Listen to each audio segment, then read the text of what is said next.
Just a thought. I don't disagree with the binary, and I don't disagree with Colin's comment about maybe yellow could mean something, but I do think you'll need to think about, are all auditors created equal?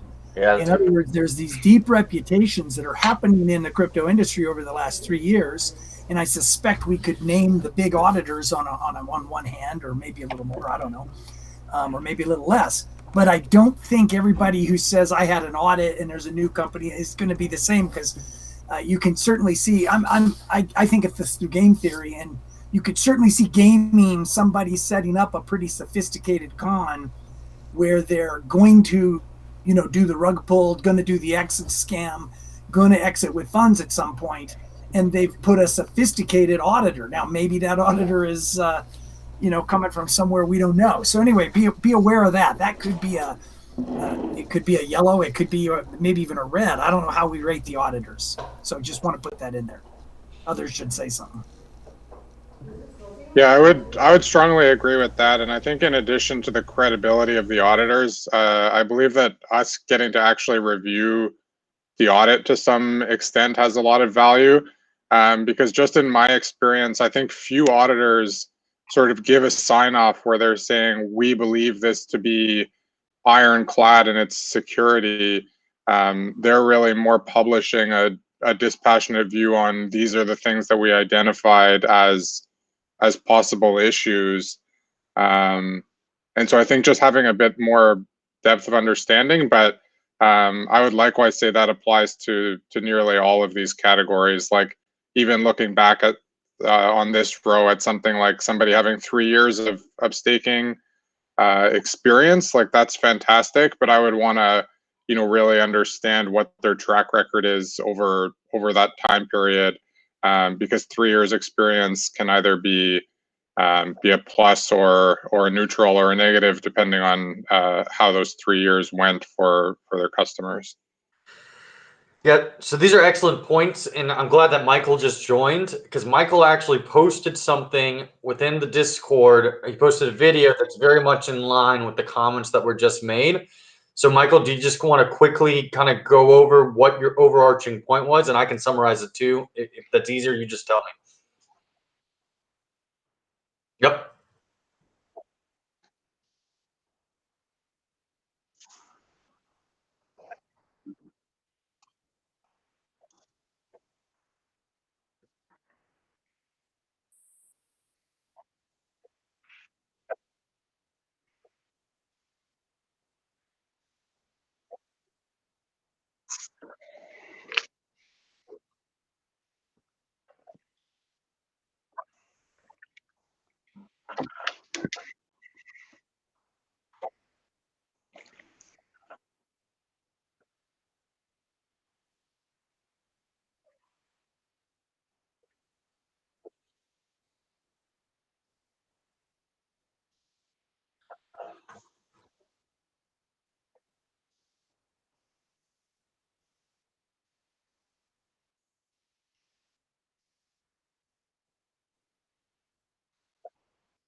Yep.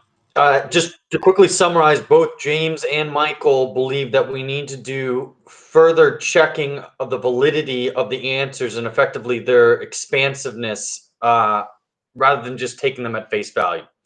And would you guys agree with that summary? Awesome. So the way, this is one suggestion we have to approach, because exactly as Michael said, we're balancing getting this out quickly so people can start using some information, even though it might be imperfect, while also having the most comprehensive, in-depth analysis for each of these answers.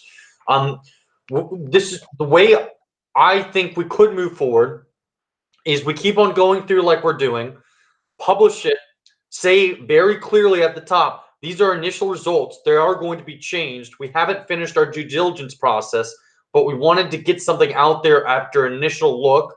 And while we are doing that, in the process of getting that ready, of even publishing it initially, we have people going in and really digging deep and dissecting these answers. Potentially, it could even, those answers that we published initially could change prior to them even getting published, but much more likely they will change in the first couple weeks after we publish it. And so that balance is getting the information out there with large disclaimers, and also, you know, getting the most accurate information as quickly as possible. The alternative approach would be waiting until we can get the most comprehensive information and then publishing. And then the third alternative would be effectively publishing and not worrying about the more comprehensive information. If there's a fourth option, let me know. What do you guys think about the first one?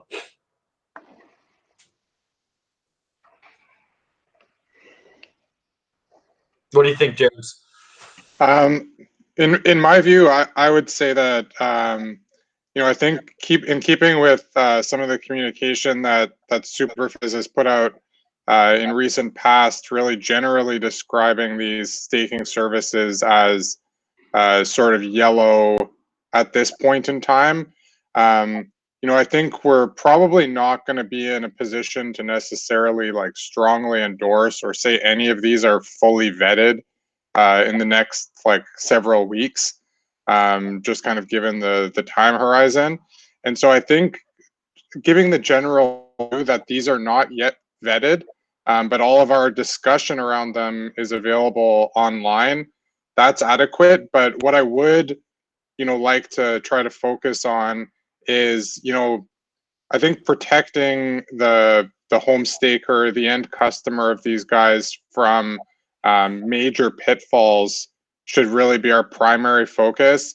And so while we can flag all of these as not yet fully vetted, I think if we find like a confirmed hard red on any of these, I think that's something that we have a necessary duty to the community to kind of disclose. If we have something that we would say this is like definitely the case, that this is like there's something flawed in the model of this that we see, everybody should be aware of that, and we should have sort of a clear policy on, you know, if they can disprove that, we'll change our thoughts. But I think that would be far more important to get out in a timely fashion than any sort of a green light. Yeah, so let me summarize just to make sure that I'm understanding it correctly. You would suggest we either don't put out a red, yellow, red, green, red, yellow rating yet, or maybe put them as all yellow, but then disclose until we have all the information we need, but do disclose the answers that we view as red, and try to prompt them to get those, you know, change those, you know, effectively make the changes needed to make those answers yellow or green. Is that correct? Yeah, if not every single answer that's red, then at least ones that we think are material. Like if there's something where you would look at it and say, if it were a friend of mine who was looking to use this service, like this red is something that I would definitely counsel them against using this service at this time.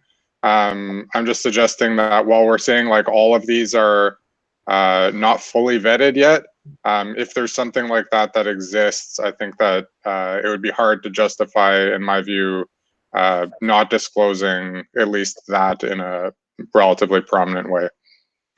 I have a recommendation. Maybe this is a third alternative to this, but I think that having 3 color categories is great. Maybe we should think about not using the color red and maybe using orange. Red is associated with like negativity to the user. So maybe we can do that. I also think that just having a simple disclosure to kind of protect ourselves that says like, hey, like this is a living and breathing ongoing assessment.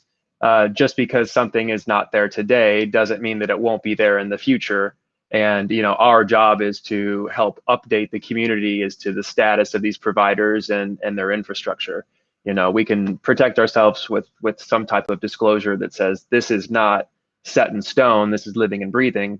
And maybe we don't, just because they don't have their contracts audited yet, using the color red could be pervasive towards them, and may, actually create centralization too, is another thing that we should think about, right, with the effort is if we're putting out this source of truth and we're kind of pushing people, unfortunately, we're not trying to, but they will probably get pushed in a certain direction, like we could be responsible for centralization of provider choice as well.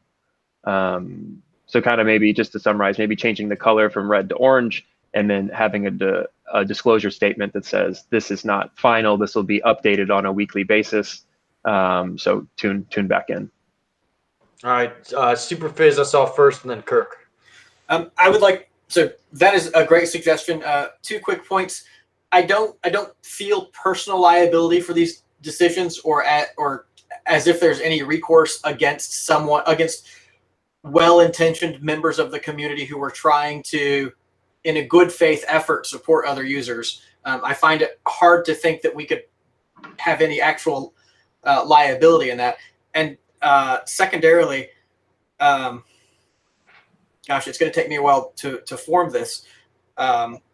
So I do not think that we're promoting centralization and I don't expect anyone to consume the stuff that I put out, but I generally tell users that there are 3 bands. The top band is green, and that is solo staking, and please go ahead and stake solo right now.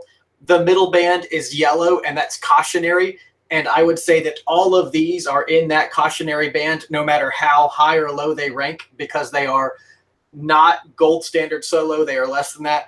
And then the red band below this is exchange-based staking, which I do believe is a severe threat of, not a severe threat, it's a real threat of centralization. So I don't, that's just to put in context what I, as a spokesman or a talking head, put out very frequently, and what many people in the community are likely to understand. Thank you. Kirk? Yeah, quick, just a question for Colin, and then I have a comment to make after that. Colin, were you thinking about the red moving to a different color? Were you thinking of that in terms of what I'm going to call the column by column rating, or in the overall rating, or both?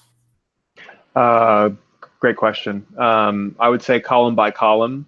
I would switch it out, or we can that's a good point. One way it could be done is we could leave it red column by column, and then we could have them come out as orange, green, or yellow. But I think if we do decide to change the color, it should potentially be uniform, just so it's less confusing.